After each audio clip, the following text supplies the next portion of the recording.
Greetings, my name is Mike Krivka. I'm an RKC team leader. This is Matt Bagansky, he's always on RKC. We're here to show you what to do, what's called the Snatch Assessment Tool, the SAT.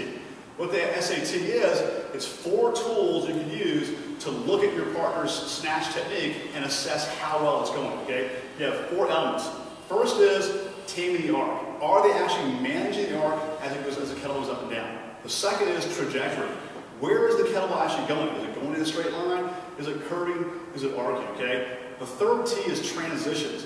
Where is the kettlebell going from a ballistic pull to a ballistic punch out in height-wise? And the fourth one's going to be the top lockout. In other words, is the kettlebell actually being locked overhead or is it just in front of it, okay? So the first thing you need to think about is going to be 2 things.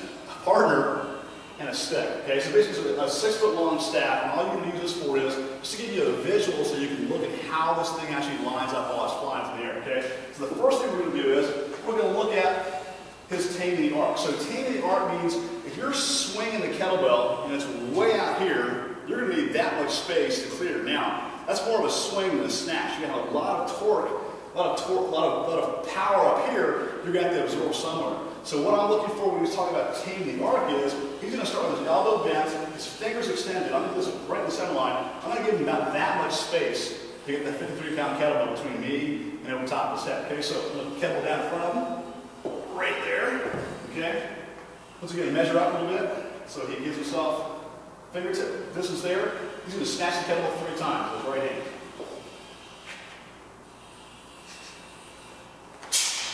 So what I'm looking at as we keep on is that when he's snatching, does he have enough space or not enough space? Obviously, Matt's got a good tame on his arc. Go ahead, one time. Good. When you go ahead and put it down right next to the stick. Okay? So once again, he's got lots of space. Okay? Once again, he's going to do the same thing with his left hand.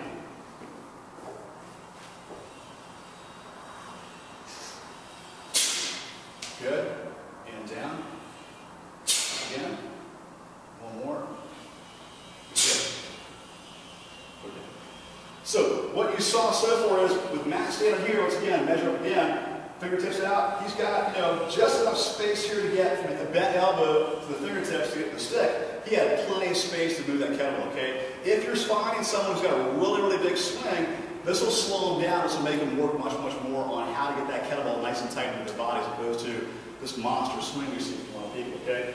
The second element is going to be transition. What really is transition? Transition is how you are moving from between your legs to over top of your head. So what we're looking for is somewhere between waist high and chest high is a transition from the ballistic pull you have in the hip snap that gets the kettlebell moving. You get a float or a period of float between the chest and the waist, and how you transition through that by punching through over top, okay? So what I can do from here is when Matt goes through 3 more snatches, okay, I'm looking for where his transition occurs. Is it being initiated somewhere about midline or center of the body, or is it all happening over top of his head? Go ahead. Good. Again. One more time. Excellent. Put it down. Okay, so now watch.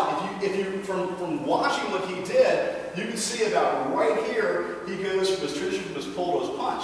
Now, if I'm going to step back a little bit, okay, if he's using a big swing for his snatch, that transition will happen over top of his head. To do a really big swingy snatch, and careful, get that hurt, do it again. So you know to really go ahead and put it down. So with a big swing snatch, you notice that transition will go from pull to push.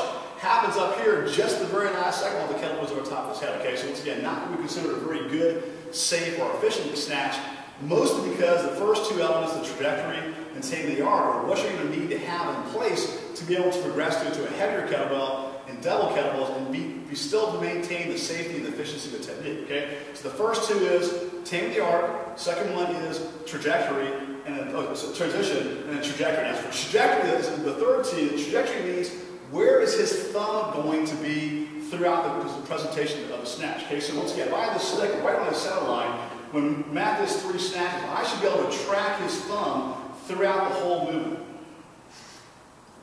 That's 1. That's 2.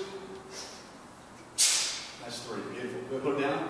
So if you're watching this and you see someone doing their snatch and you watch their thumb start off outside their leg or really far across their leg, or you see the thumb start to kind of wander off to the side, they're using a very, very big pull. That trajectory, that thumb should be straight up the stick and literally almost parallel to the center line and not deviate from left to right side. If you see some wiggling inside there, there's something going on. Could be the backswing, could be they have a big swing snatch, could be a lot of things, could be they have no backswing at all, or they're pulling too long in the process, okay? The fourth T is going to be the top lockout. Now, for that to actually happen, Matt's going to turn and face the camera this way, okay? He's going to straddle that kettlebell. Okay, now, so what I'm looking for on the top lockout, move for a little tiny bit, is I'm going to put my stick right here, just in line with his ear, so he's going to snatch the kettlebell with the left hand. And I'm going to look for where his arm ends up when he locks out. Good. Two more. And one more.